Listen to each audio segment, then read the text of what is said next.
ಆತ್ಮೀಯ H16 news ವೀಕ್ಷಕರೇ, ನಾನು ನಿಮ್ಮವ MI ಅಥವಾ ಮಲ್ಲಪ್ಪ ಜೋತಾವರ್. ನಿಖಿಲ್ ಕುಮಾರಸ್ವಾಮಿ ಯಾರದನ್ನು ಬಿಡಿಸಿಡಬೇಕಾಗಿಲ್ಲ, ನಮ್ಮ ಕುಮಾರಸ್ವಾಮಿಯವ್ರ ಮಗ. ಅದಕ್ಕಿಂತಲೂ ಹೆಚ್ಚಿಗೆ ದೇವೇಗೌಡರ ಮೊಮ್ಮಗ, ಪ್ರಜ್ವಲನ ತಮ್ಮ. ಪ್ರಜ್ವಲ್ ಅಂದ್ರೆ ಗೊತ್ತು ನಿಮಗ, ರೇವಣ್ಣವರ ಮಗ. ಈಗಾಗಲೇ ಹಗರಣದಲ್ಲಿ ಸಿಕ್ಕೊಂಡಂಥ ನಮ್ಮ ರೇವಣ್ಣ ಮಗ ಪ್ರಜ್ವಲನ ತಮ್ಮ ಆಗ್ಬೇಕು ಇವರು.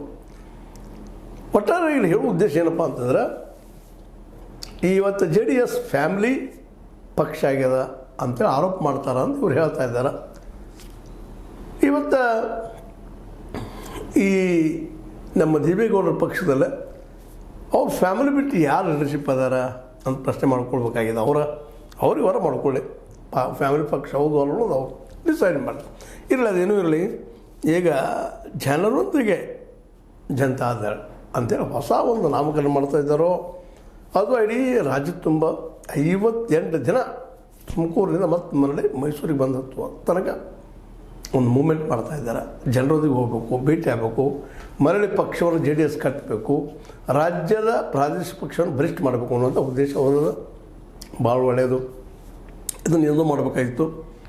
ಜೊತೆಗೆ ತಮ್ಮ ಪಕ್ಷದಲ್ಲಿದ್ದಂಥ ಉಳಿದಂಥ ಹಿರಿಯರನ್ನು ಇನ್ನಷ್ಟು ಮುಂದಕ್ಕೆ ತಂದು ಮಾಡಿದರೆ ಇನ್ನೂ ಹೆಚ್ಚು JDSಗೆ ಬಲ ಬರ್ತಿತ್ತು ಏನೋ. ಆದರೂ ಯಾಕೋ ಏನೋ ಇನ್ನೊಬ್ಬರ ಮೇಲೆ ಅವ್ರಿಗೆ ವಿಶ್ವಾಸ ಇಲ್ಲೋ ಏನೋ ಗೊತ್ತಿಲ್ಲ. ಮತ್ತೊಬ್ಬ ಸಿದ್ದರಾಮಯ್ಯ ಬೆಳೆಸೋದು ಬೇಡಪ್ಪ ಅಂತಿರ್ಬೋದು. ಯಾಕೆಂದರೆ ನಾಳೆ ಅವರು ನಮ್ಗೆ ವೈರಿ ಆಗ್ತಿರೋ ಅಂತ ಏನೋ ಭಯನೂ ಇರ್ಬೋದು.